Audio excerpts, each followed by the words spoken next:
Check, check.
Good afternoon, everyone.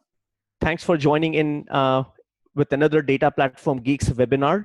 And this is super exciting. We just concluded the 4th edition of Data Platform Summit in the month of August. And we are back again with a lot of webinars and free events. And this is the first one that we are doing, conducting after the conference. So today's session is about SQL Server indexes, and we are covering the basics of it. We have Satya Ramesh as a speaker with us. I am your host, and our moderator will be Manohar Punna, who is Data Platform Geeks Vice President. A quick word about eDominer Systems, and if you would know about us and what we do. And our focus for today is Data Platform Geeks and SQL Server Geeks and everything that we do for the community. So immediately you would see on the left-hand side that apart from a lot of free events that we do across each week, every month, pan-India, which is like our Data Platform Day events across major cities in India, and the webinars, we also organize annual conference on Microsoft Data Platform and open source. And as I just mentioned, we have completed Data Platform Summit 2018, and we're working towards Data Platform Summit 2019 already. So you can see that logo up there. Under SQL Maestros, which is another entity under eDominer, we have masterclasses, hands-on labs, and learning kits. And you can just visit sqlmaestros.com to know more about that. Peopleware India is another unit under eDominer, training and provide learning solutions on variety of different technologies. And of course, we started off eDominer with Expand SMERP, which is one of the fastest growing cloud ERP solutions, and it's an award-winning product. Let me take a minute and talk about Data Platform Summit 2018. You can visit dps10.com to learn more. And this is the conference which we concluded in the month of August. And as someone wise said, that a picture speaks 1,000 words. And if you look at this picture, this really speaks a lot about what we achieved in the month of August with our 4th edition. And this is a massive group photograph that I really wanted to show all of you. Is more than 900 delegates joined us for this conference from 15 countries, and we delivered over 100 sessions across 3 days, delivered by 60 speakers who again traveled from more than 15 countries, MCMs, Microsoft, Redmond experts, MVPs, and global industry veterans. So there are some links on your chat window, and you can see the success messages on Facebook and LinkedIn, and there is link to browse more photographs. If you were part of this event, great that you had come and you have witnessed it yourself. But if you missed it for any reason, no worries. DPS 2019 will be happening soon. Time passes by very quickly, and we will hope to see you next year with DPS 2019. So that's Data Platform Summit 2019. And yes, we will repeat this great conference again next year, but this time we will have 3 days of pre-conference training. That's what we are planning to do. And of course, with the pre-conference training, we will have 3 days of the conference. Dates are yet to be decided, and you will continue to learn more. If you're interested to know more early, those are the links and email IDs and phone numbers that you can connect us with. On the chat window, you will have that up there. this is our core team. I'm very thankful to our core team who has been with us, through our tough times and good times. Manohar Punna, Avanish, Sandeep, Prince, and Surbi. It's a great team to work with, and I really cherish working with my Data Platform Geeks and SQL Server Geeks team. And of course, nothing is possible without this team. And we have one motto that we share across, that none of us are as good as all of us. So this is the team, along with Data Platform Geeks team, that pulls off such events and conferences around Microsoft Data Platform. So this is our eDominer team in Bangalore and Calcutta. Kudos to this team. And of course, this is a group photograph of our Bangalore team and Data Platform core team at the conference. I also want to thank Microsoft. They have been a great support to all our community events. Now, all of you are members of Data Platform Geeks already. So just a quick note, you can just continue to remain members. You are registered members, which means now you can join any of our free events. All you need to do is just log in with your credentials, choose the event that you want to attend, and click to attend. That's all you need to do. You don't need to re-register every time. And there are a lot of other resources that are available on dataplatformgeeks.com, including videos, hands-on labs. We're coming up with some magazine content also. So remain members with us and help yourself and continue your learning endeavors with us. Let more of your friends join us also. These are the links that you should take a note of. And again, on the chat window, these links are available. So beyond this webinar and beyond any free event, you can continue to ask your questions on Facebook group or on LinkedIn group, whatever your preference is. Not only ask questions, but you can also answer questions from other community folks. I want to bring your a special attention to these two links.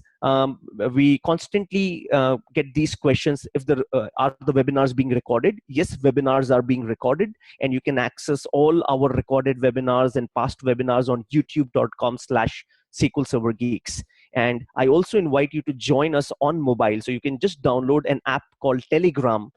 I repeat, it's Telegram. It's just like WhatsApp. You can download it and you can click on this link, which will tell you how the steps to join us on mobile. It's really good. It's a community that is building up on mobile, and you can interact with us, interact with the community, ask questions, participate in discussions on the go. So it's wonderful. Please keep these two links handy. Subscribe to the YouTube channel. Again, the links are there on the chat window. With this, friends, without any further delay, I will hand over to the speaker. Please use Q&A panel for questions, because this is one-way audio communication. Speaker will answer questions at the end of the session. So I will request you to be patient. Let the speaker finish off with his presentation and the demos, and there will be dedicated time for the Q&A. So all the best. Have a great 1 hour of learning. Over to Satya. Thank you. All of you can hear me? Please put up yes in chat window if you can hear me. Yes, it looks like. So let me share my screen.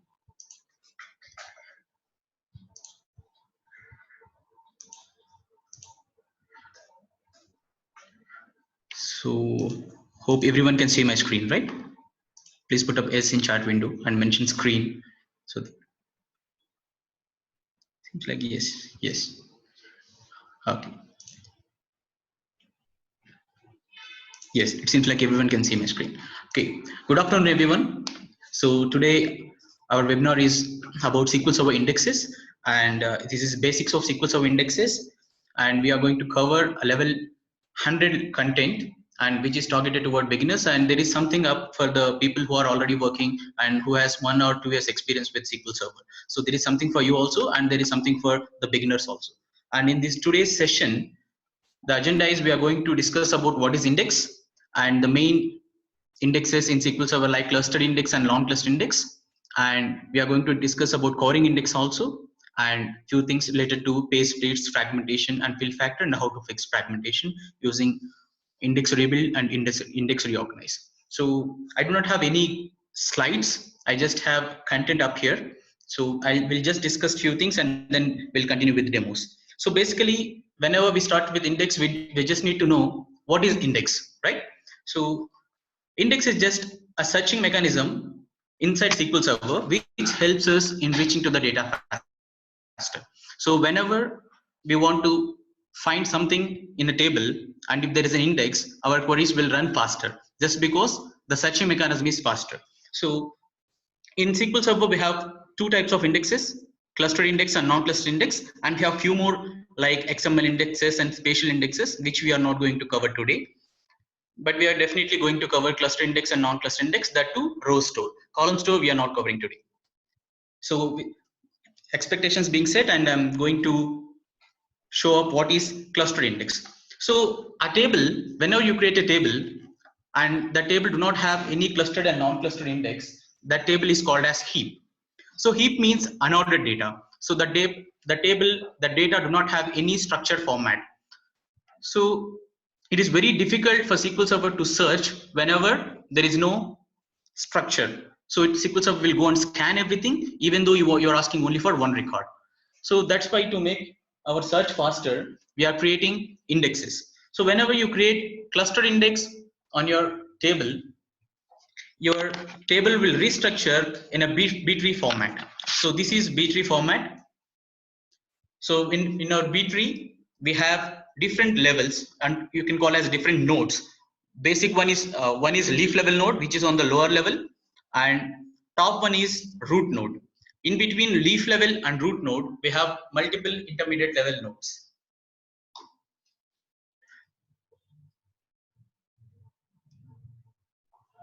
Hello, sorry.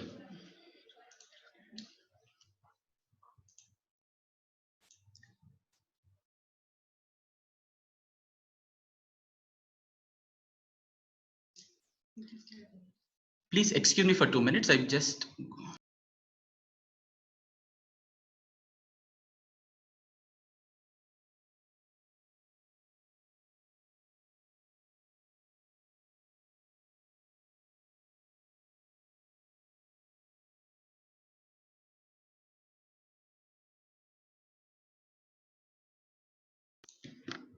Sorry for the break. I just got the feedback that I'm just running a bit fast. So I'm slowing down myself. So this is a cluster index structure. So we have leaf level node in the bottom, and we have root level node on the top. In between leaf level node and root node, we have multiple intermediate level nodes depending upon the data we have. So this is how cluster index structures whenever you create this is called B-tree structure. This will get created whenever you create a cluster index. And in leaf level pages of a cluster index, you have actual data in it. For example, your table have 4 columns. All the data related to that 4 columns will be there in this leaf level pages.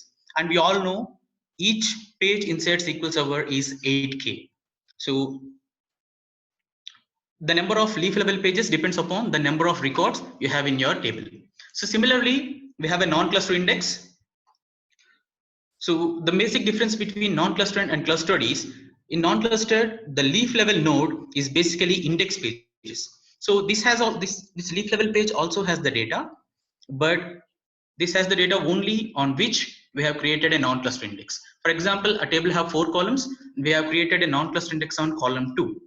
This index pages, this leaf level pages only have the data of column 2 and a pointer towards a cluster index or a heap. If your table have a cluster index, it is a pointer towards a cluster index.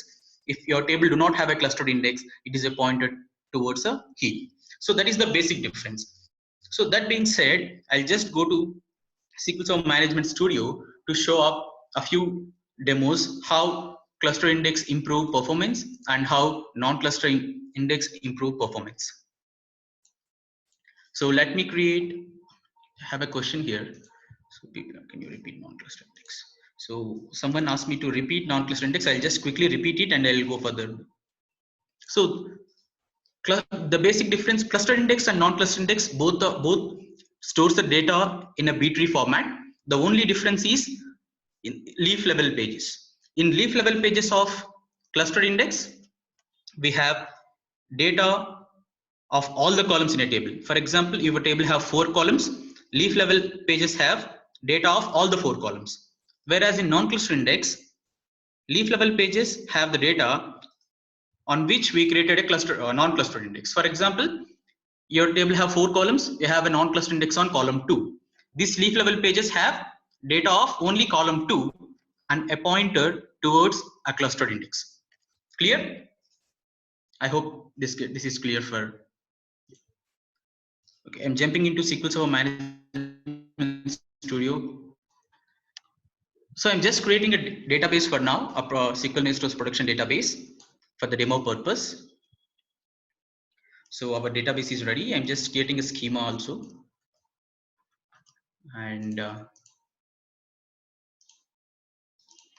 so we're just creating a table. So this is a general table which has 4 columns. If you observe, column 2 is a varchar column and column 3 is a character column, and column 1 is integer, column 4 is an integer. We are just creating a table which has 4 columns in it. And I'm just inserting a random data into it. This particular code will insert 1000 records into this table, this HOL table. The table name is HOLs. So this particular code will insert 1000 records. If you observe, this is the main thing which is getting inserted. If you see, count is an integer and data 1 is varchar of 7000, so it means almost 7000 bytes. It will occupy almost 7000 bytes, and this is 10 bytes, and this is 4 bytes, and this is 4 bytes. So what I mean to say here is each record will occupy almost 1 page. Your SQL Server page is 8K and each record is occupying 8 KB. So here we are inserting 1000 records, so this will create 1000 pages. That is what the point I'm trying to make. So let's execute this code. Let's execute this code.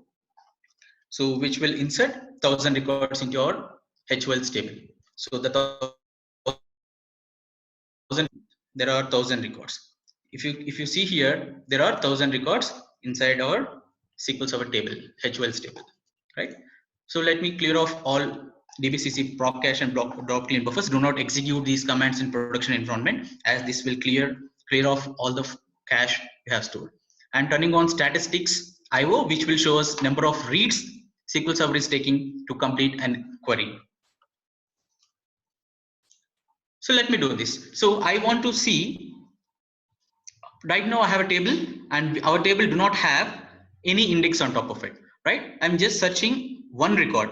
So let me execute this. This will output only one record, right? This is outputting only one record.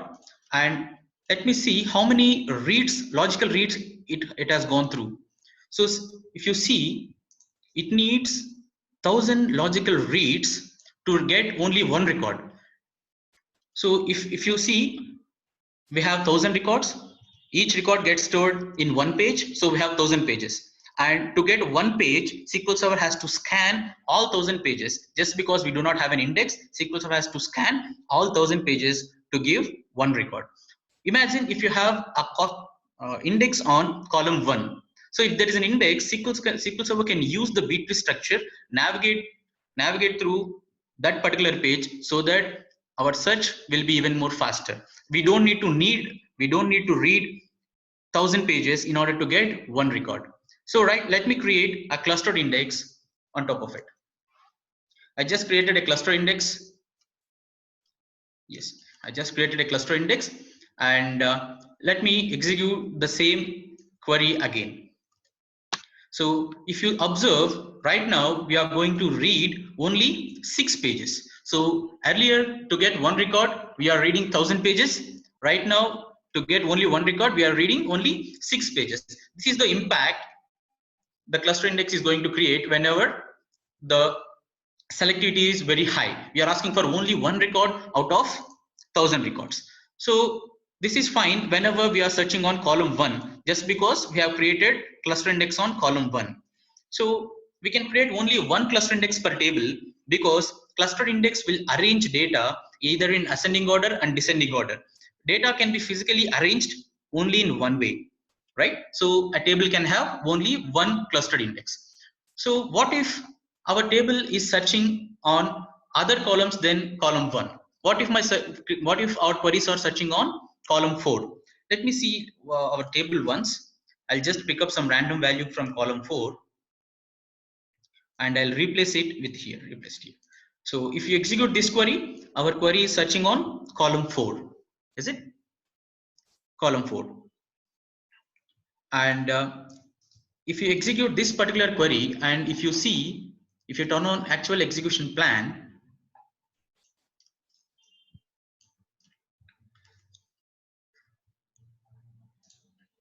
so to get only one record,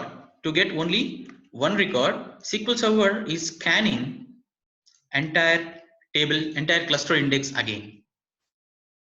If you observe, to get only one record, SQL Server is scanning entire cluster index again. That means we are reading more than 1,000 pages again, isn't it? So this is again creating a problem, and we cannot create more than one cluster index on a table. So there is some concept called non-cluster index. Non-cluster index, whenever you create a non-cluster index on any column, it just creates a copy of that particular table based on the key column. Here the key column is column 4. So it will create a separate index structure which is ordered using column 4. Getting it? So whenever you have a separate structure, SQL Server can go use that particular structure so that the read will be very faster. So let me create that non-cluster index also. I'm creating a non-cluster index on column 4 now. Yes. Let me re-execute this particular statement. Now, if you see, SQL Server is seeking on our non-cluster index. SQL Server is seeking on our non-cluster index and looking up into clustered index, to get remaining columns. Right now, we are, if you see our query, we are searching on column 4. We are searching on column 4 and we are asking for all the columns in a table. So we have 4 columns in a table and we are searching on only one column and we are asking for all the columns. So to get the other columns, SQL Server has to look into cluster index. That's what SQL Server is doing now. This key lookup is that. This key lookup has to do, for example, this index seek returns 100 records.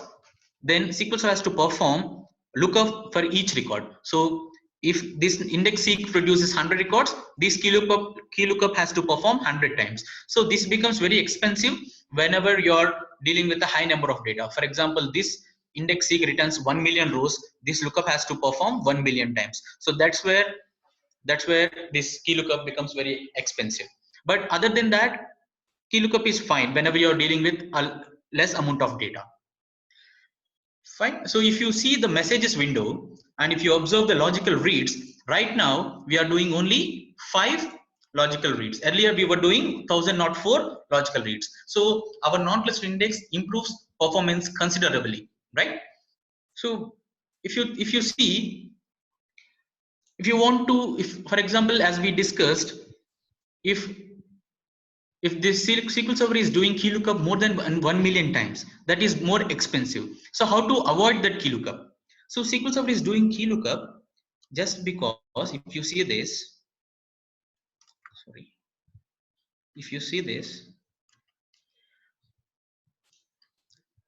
so we are searching on column 4. Column 4 has non-cluster index. So column 4 data is available there in the leaf level node of non-cluster index.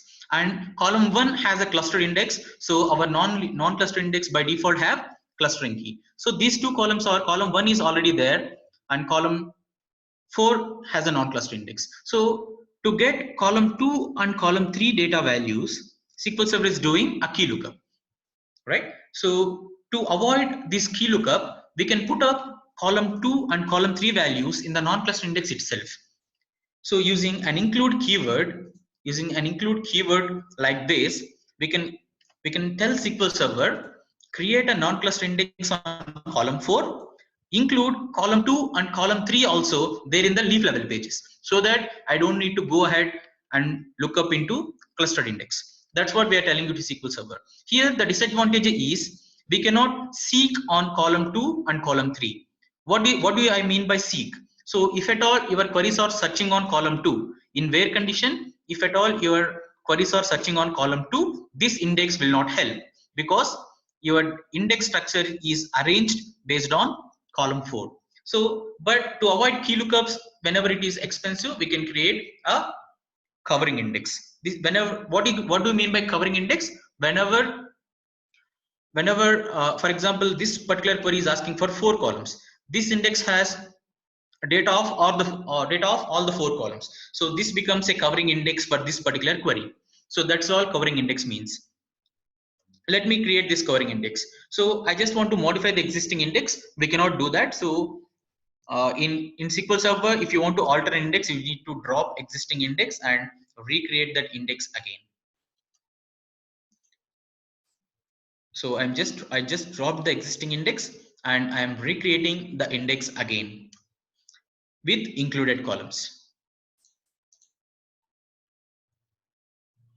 So there are questions coming up in the chat window. I request audience to keep your questions till the end so that our flow will not disturb. So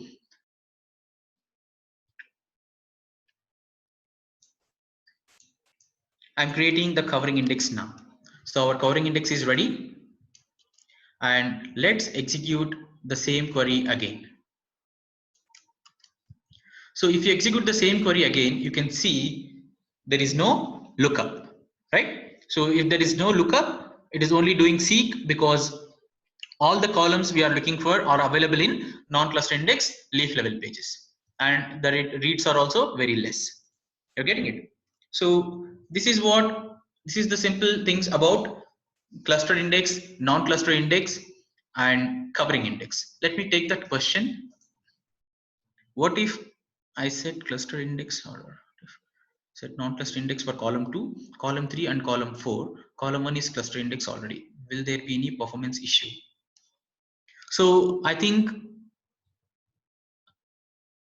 who's this? Shashwata Purohit asked some question. What if I set non-cluster index for column 2, column 3, and column 4? Column 1 is cluster index already. Will there be any performance issue?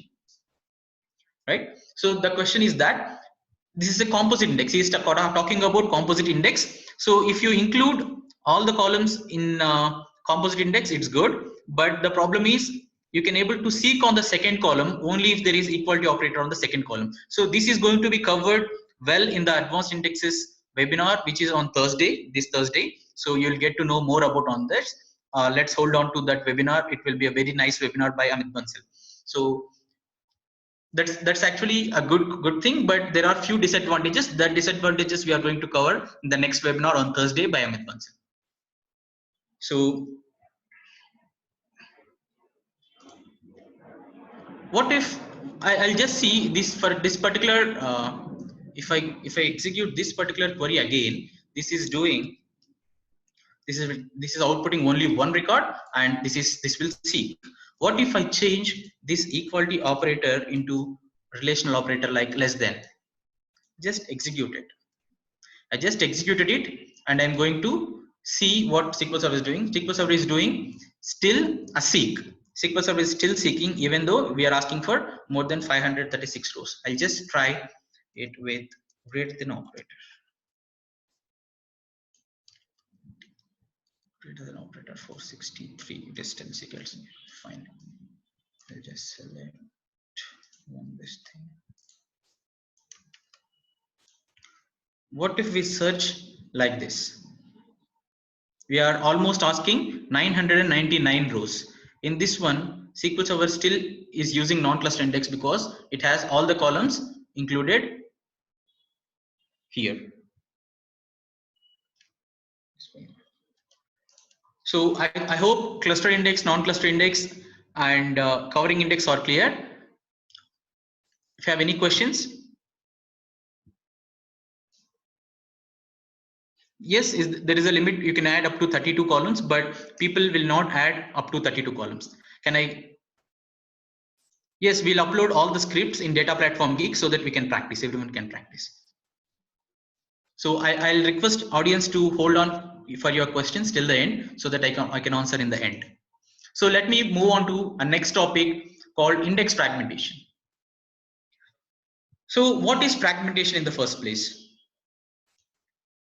So anyone knows about fragmentation? Can you please put up your answers in the chat window? What is fragmentation? Anyone?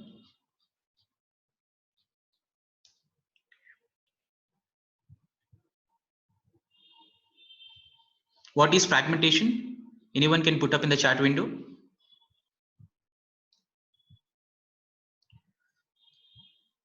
Fragmentation means data stored on different parts of disk. Partially right, yes. Okay, let me continue. So if you know, we already discussed about this B-tree structure, right? So our B-tree structure has, let me take a paint.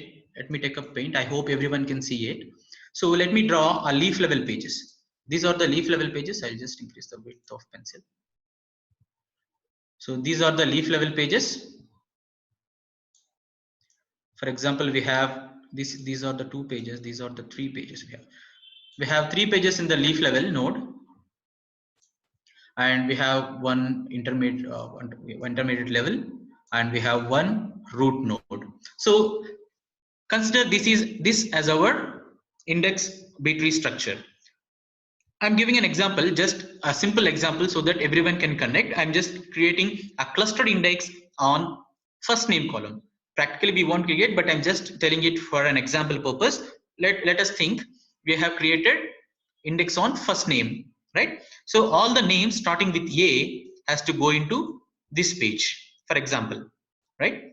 In this order, A and B are in this order.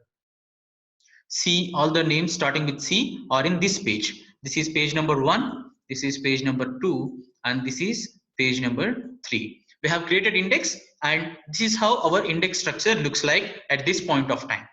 And whenever this page is full, right, we cannot fit in more rows into this particular page, and this page is also full, and this page is also full.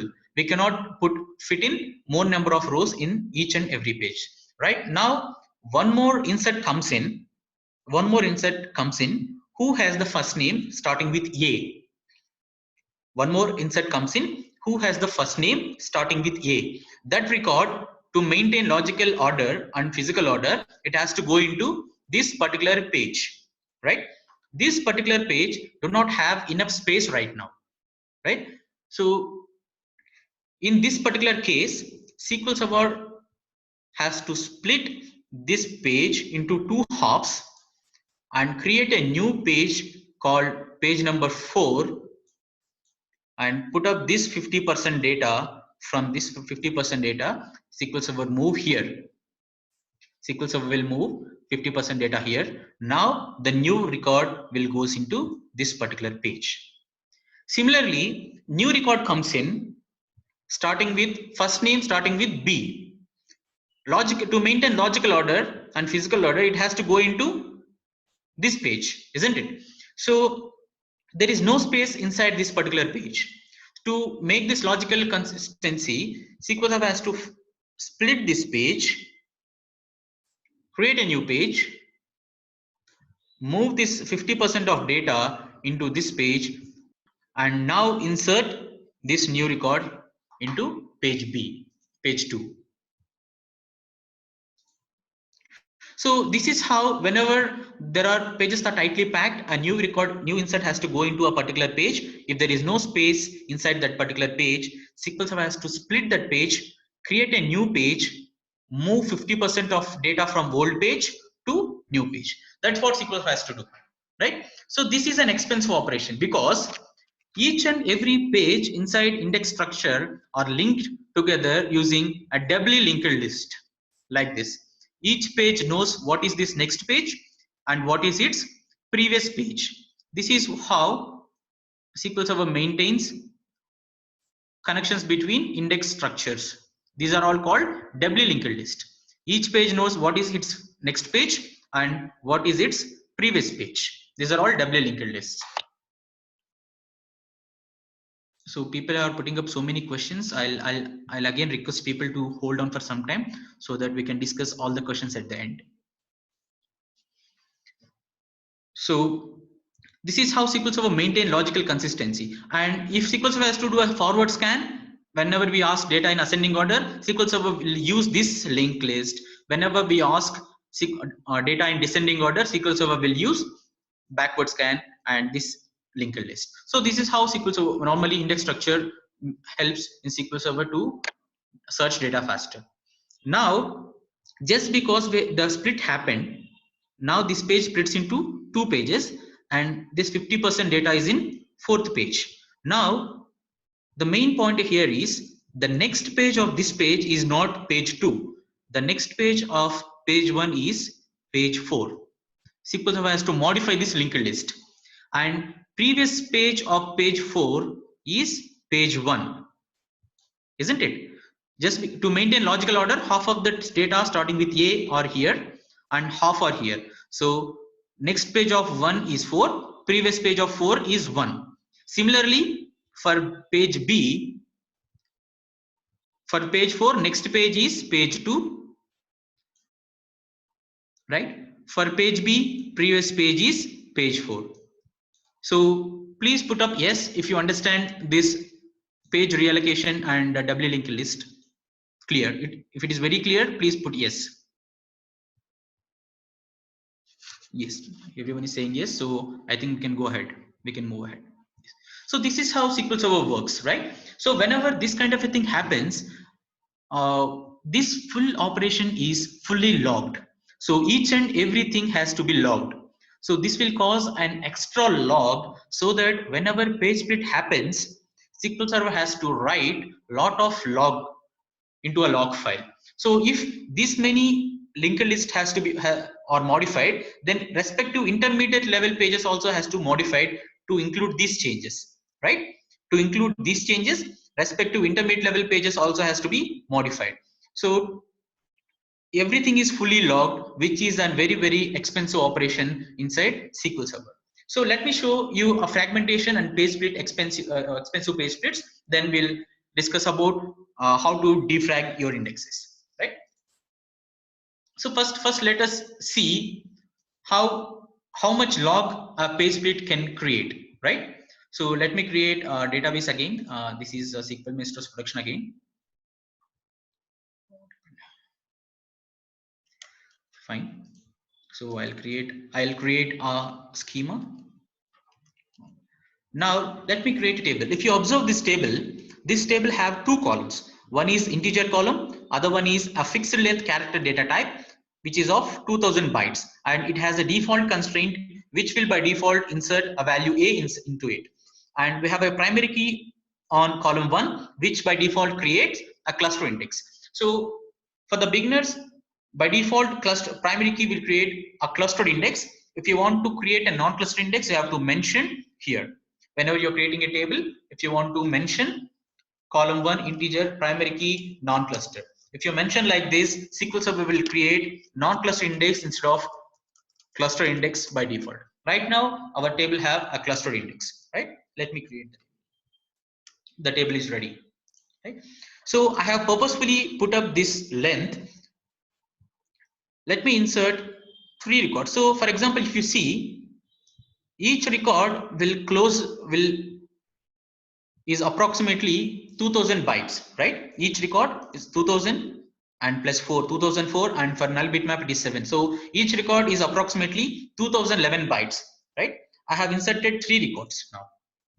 I have inserted 3 records.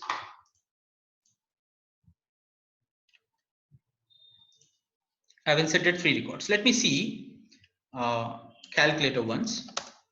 So each record is 2011 bytes, and I have inserted 3 records. So I have already occupied 6000 bytes in a page. So I can only fit one more record. If I need to insert more records, we have to insert in a new page, right? Everybody. Now I'll just see how much log a new record causes. So I'm inserting a new record. I'm just calculating, I'm just executing this DMV so that I can see how much log this particular insert cost, right? So I just executed this record insert, and then if you concentrate on this particular column value, this particular column output, and you can see, and you can see 2256 bytes of log. So this one insert causes 2256 bytes of log. So now I'm going to insert one more record. So our Column 1 has a cluster index by default because we have a primary key, and I'm inserting data. It has to arrange data in ascending order by default. So I have inserted 1, 2, and 5. I have purposefully not inserted values 3 and 4. Here I have inserted value 3. Now I'm inserting value 4, which has to go before 5 to maintain logical consistency, right? So I'm purposefully inserting a record which will cause a page split. Now our data, now our page is full. For example, if you take 2011 into 4, 8044, our page, a new record will not fit in the same page, but 4 has to go into the same page to maintain logical consistency. Right now, SQL Server has to do a page split. Let us see how much log this particular record will cause. I've executed this. If you see this, and I'm zooming in, if you observe, to insert one record, earlier it is writing 2200 bytes log. Now it is writing 6300 bytes log. So it's almost 3 times more log it is writing, because this particular insert is modifying all these linked list which is there inside SQL Server. It has to modify all these linked list. So all these changes has to be logged. So one page split causes 3 times more log than regular insert. So this is very, very expensive. Whenever the page is splitting more and more, this becomes very, very expensive. Now, if you observe this, if you do a search, SQL Server will come here, navigate through index structure, come to page number 1 to find out values from A, and it realizes all the values from A are not here and few are also in page 4, right? So now from here, SQL Server has to jump to page 4, right? Similarly, if you're searching on first name equal to B, SQL Server has to jump here. So this is an extra burden for SQL Server to jump this, and right now our pages are spread over the disk. All the data starting with A are spread over, one is here, one is here. So over a period of time, these page splits will create so many pages which are not in physical order. This is called fragmentation. So I hope if this fragmentation concept is clear. Please put up S in chat window if it is clear.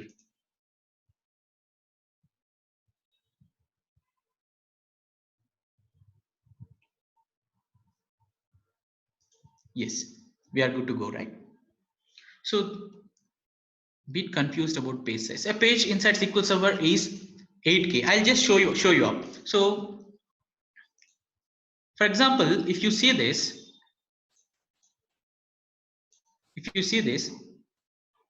I have a learning kit table. This table name is learning kit, and if I execute dbcc,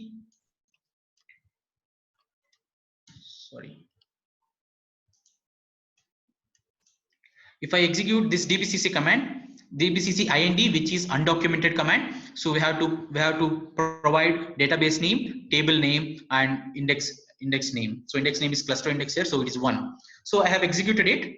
So my data, I have 2 pages now. This one is a regular page, and this page gets created because of the page split, right? So page type is 1 mentions it is a data page. Page type 2 mentions it is an index page, and page type 10 mentioned is IAM page. So we'll discuss in other webinar about page internals and page types. Right now, all the data was first stored in page number 320. Just because the page split, a new record has to move into a next page, which has created a page number 322. If you see what is there in page number 322, right? So there is one more undocumented command called dbcc page, where you have to provide database name, file ID, page number, and dump style. So I'm just executing this page. If you execute this, so to get this output, we need to turn on this particular trace. I have turned on this trace, and I've executed this record. So this page have,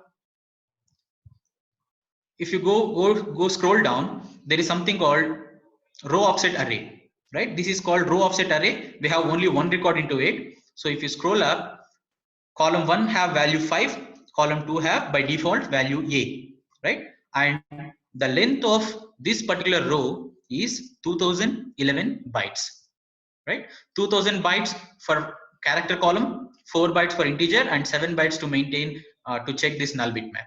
So total is 2011. So each record is taking up 2011 bytes. That's how I calculated 2011 into 4. So a page can fit only 4 records. That's, I hope the question gets answered. How about the page size confusion? Yes, thank you. So let me go through this, go to this index fragmentation. So let me create, I'm executing this particular example in TempDB, and let me create this table which has column 1, which is unique identifier. By default, it will insert a new ID. A new ID is a value which is random number. So that means the number generated first, there is no guarantee that the number generated first is greater than or less than the number generated second. So it is just a random number. First number will be greater than, first number will be, there is no guarantee that first number is greater than or less than that the next number generated. So I'm creating this particular table, and I'm just executing this endless loop. I'll just execute this for very small time and I'll stop it, otherwise my machine will hang. So I have just executed it and I'm stopping it, right? So right now I have executed that table. I'll just see how many records get inserted in that particular point of time. We have 13,939 rows inserted in our table, right? So let me see fragmentation percentage. There is this DMV called sysdm-db index physical stats, where you have to pass on database name, database ID, and object ID and index type to see the fragmentation percentage. If you see the fragmentation percentage, this particular index is fragmented 99%, right? So just because I have inserted a random number, in the first place, I'll just open a new window and save it. So few numbers get inserted and they are ordered, and the next value inserted has to go here. This caused a place split. Similarly, in the second page, the every new record has to go somewhere in the middle of the order, middle of the logical order, right? So this causes page split. So right now our page split fragmentation is 99%. So what generally we do whenever we have a fragmentation, we do reorganize or we do rebuild our existing indexes. According to the Microsoft best practices, if the fragmentation percentage is greater than 30%, you have to rebuild your indexes. If your fragmentation percent is in between 30 and 5, you have to reorganize your indexes. Right now our fragmentation is 99%. We just have to go ahead and rebuild our indexes. This is the syntax to rebuild indexes: alter index, rebuild, alter index, index name, on table name, rebuild. This will just drop this existing index and recreate the index again. So I have just executed that. So it is rebuilding our indexes, and if you go, it's already rebuilt. If you go ahead and check the fragmentation percentage again, it is 0 now because we have a brand new index again. So if you execute this workload again, this will again cause fragmentation. I just stopped it. I have executed for very short time, and if I check for fragmentation percentage, in that short time it caused 44% fragmentation. I'll again go ahead and rebuild my index so that my fragmentation becomes 0. So this is how we have to reorganize and rebuild index. Reorganize is also similar. There is one point to make whenever you're rebuilding index. It is, you cannot, whenever something happens and your system crashes while your indexes are rebuilding, you cannot stop, you cannot start from where it stopped. You have to restart from the beginning. Starting from SQL Server 2017, you have resumable online indexes, and you can explore more on that online. So why this, if I go to basics again, why this page splits happening, right? Why this page split happening? In earlier case, In earlier case, our values are all the values, all the names starting with A are here, all the names starting with B are here, right? So just because this page is completely packed, all the 8 KB is used and there is no space, and we are inserting a new record starting with A, which has to go into the same page to maintain logical order, this page has to split, right? So what if there is some empty space inside this table, inside this page? If there is some empty space inside this page, the new record can go and fit in here, right? So that will not cause fragmentation or page split until some point of time, isn't it? So that is where a concept called fill factor introduced. So if you put up fill factor is equal to 90 whenever you create an index, this will say this, we are telling SQL Server to fill 90% of the page and leave 10% of the page empty, so that a new insert can go into the page which will not cause page split. If page, we can at least stop page splits for some time. Once the page is full again, the page split will happen and it will cause fragmentation. If fragmentation is more than 40%, we have to go for a rebuild. But at least we can, using this option, we can stop space splits for some point of time. So this is how you create fill factor, right? So to create this particular index, we just need to drop the existing index and put up fill factor using with option. There is something called pad index is equal to on.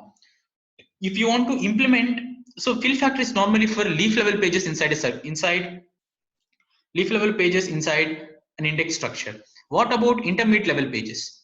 So intermediate level pages also has to split whenever there is no space, right? So if you turn on this pad index on, SQL Server will apply the same percentage for index nodes also, index level pages also. That is all about fill factor.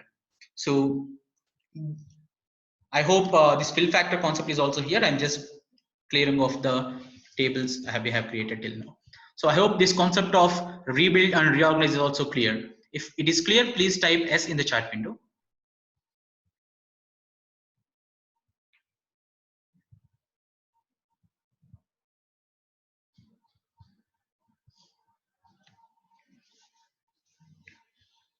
Yes, thank you, thank you. So I hope, I think we are done with the class. So I covered what all we are wanted to cover today in this agenda. So we covered everything. So I can take up questions. Before that, I'll hand it over to Amit. So he has few slides to show up. After that, we can take Q&A.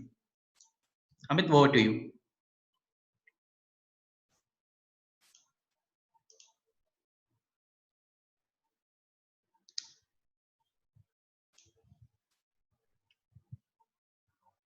Thank you, Satya. So Satya, you need to transfer the control back to me, I guess. Yes.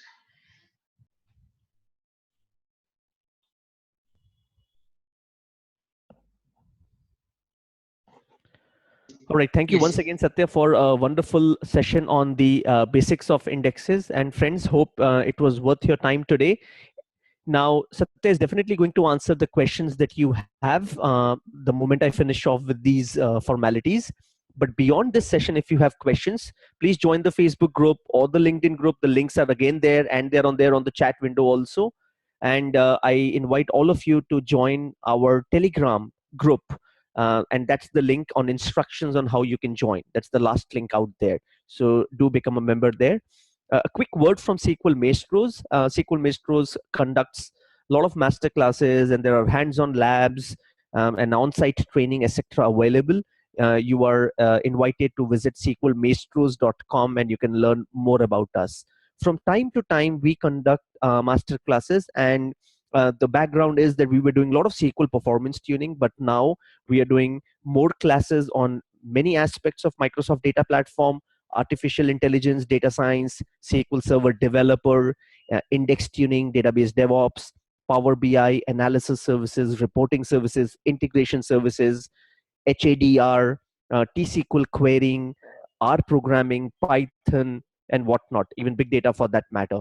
And we have teamed up with some of the world's best trainers and renowned experts people with eminent repute. And you can see some of them on the screen with you, starting from Steph, Dr. Greg Lowe, Hamish, Peter Myers, Andy Leonard, Warwick Rudd, and of course many others. So if you are interested to explore more, just drop a mail to classes@sqlmaestros.com, or there are the phone numbers for you. Now SQL Maestros is moving towards more online training, so that irrespective of which city you are from, what your location is, you can always join these online classes.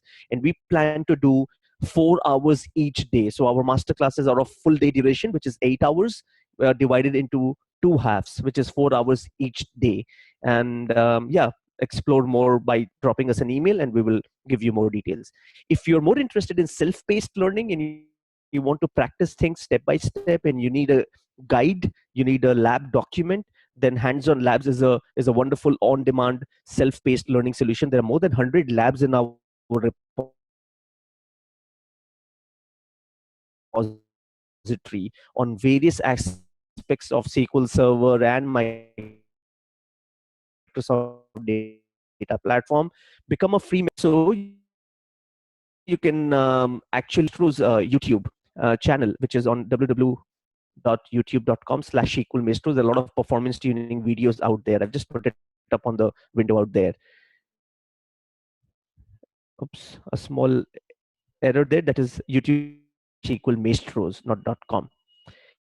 With this, friends, thank you very much for your time. Satya, is there more questions that you have? The links are again available for you there. The YouTube link, SQL Geeks and SQL Maestros, for watching the recorded webinars.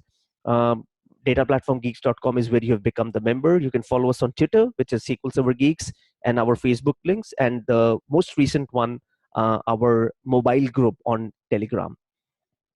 With this, thank you very much. And I am going to deliver an advanced indexing session on Thursday. I hope to see some of you joining. Thank you very much again for joining us, and do continue to be part of our webinars and in-person events in Hyderabad and Bangalore in the month of. Goodbye and have a nice day. Satya, over to you to answer questions. Thank you. So please put up your questions in Q&A panel. Use Q&A panel to put up your questions. So I already have a question from Paresh. Can you explain about column store index? So today our agenda is all totally about row store index, but column store index is it's a new storage mechanism, and this feature is started from SQL Server 2012, which will give us few benefits like more compression, and you are storing data column wise, not by row wise.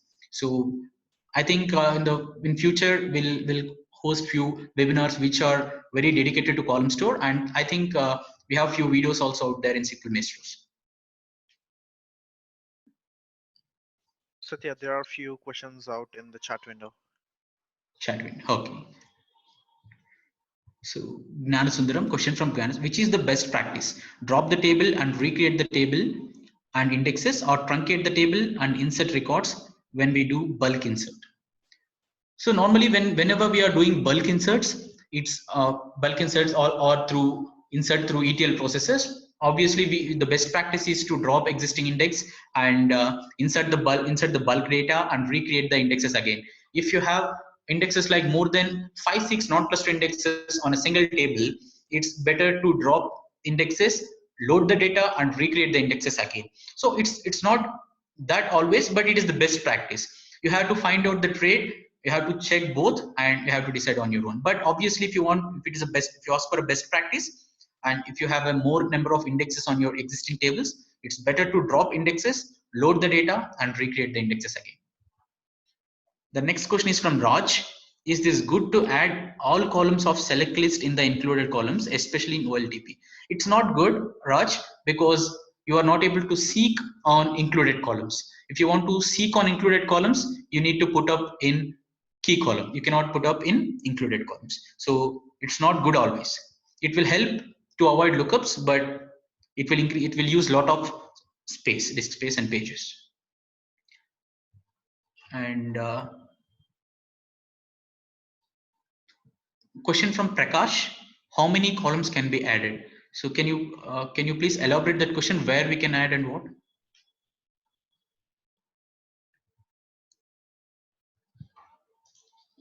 So there is question from Muparaju.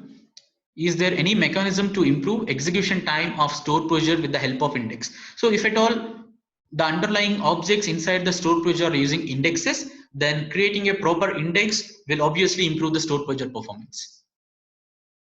I hope that answers the question. Yes, thank you. So there is question from a person, non-cluster index, how many columns can we add? So normally in the key column you can add up to 32, but we won't add all 32. We'll just add very few normally if in most of the cases.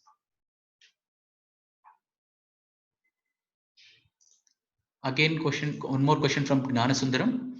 So can we include all where class columns in, or sorry Gnanasundaram, I didn't understand the question. Can you please elaborate the question again? So a question from Govindaraj. Will fragmentation affect table with only non-cluster index also? Yes, it will cause fragmentation even in non-cluster index also. But we are more concerned about fragmentation in cluster index.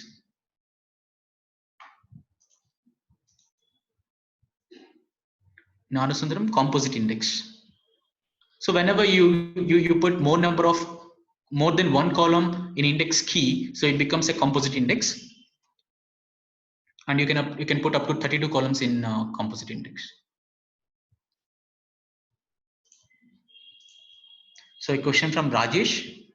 How to handle indexes for a same query with different predicates? Select start from table where id is equal to 1. Select start from. So this depends upon selectivity. So SQL Server will decide which you have to create index on particular column, that is for sure.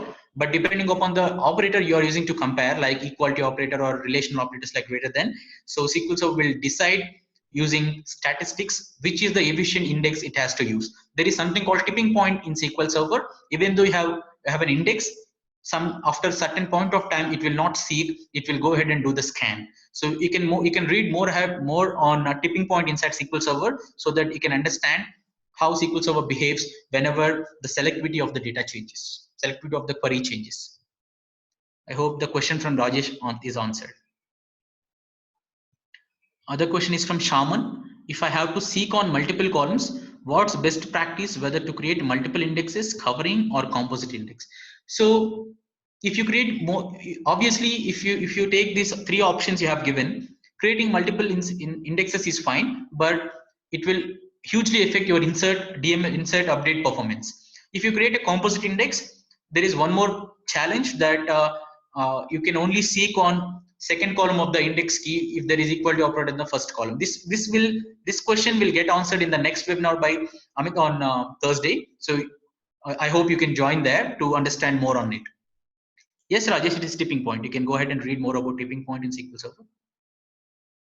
And one more question, Niga. So filtered index and when to use it. So whenever you're creating an index, create in the index syntax, create index name on column, index name on table of column name, and if you put a where filter there, so you are limiting index structure only to that particular values. Whenever you're doing a clean search or whenever you're doing kind of a selective search, your databases are huge, your tables are huge, and you want to store only some part of data and you are searching only on that particular data, you can create filter indexes and you can use them. So question from Sunil, how frequently you need to do fragmentation? It depends upon the fragmentation percentage, Sunil.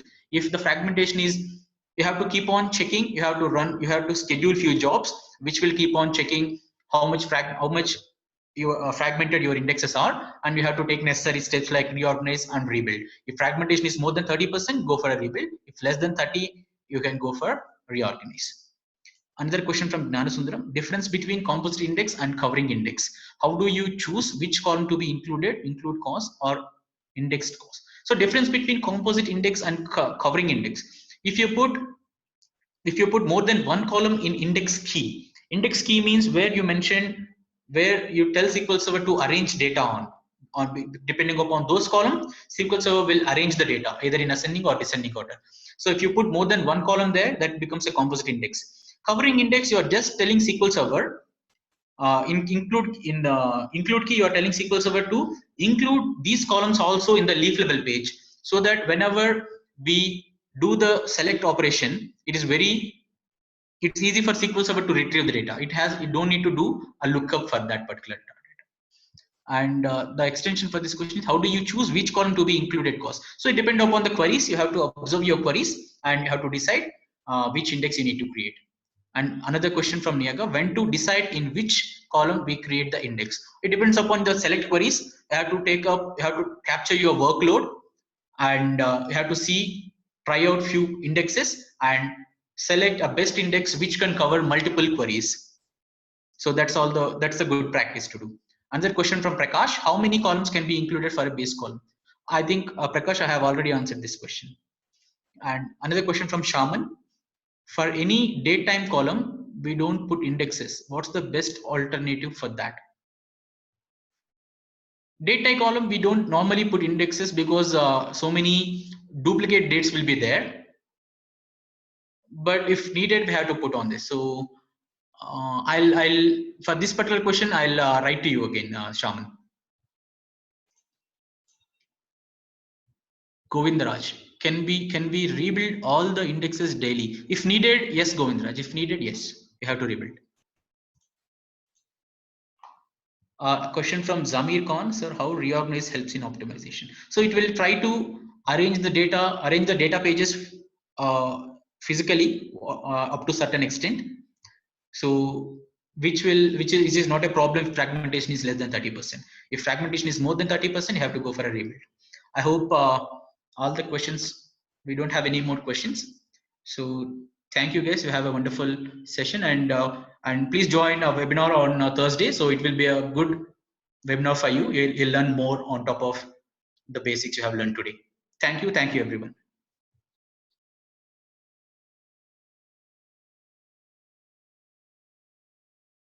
If you have more questions, please put up your questions in our SQL Server Facebook group and LinkedIn group, and I'll try to answer, or someone from our team. We have a very good team, so someone from our team will answer your questions. So please post your questions in our Facebook group.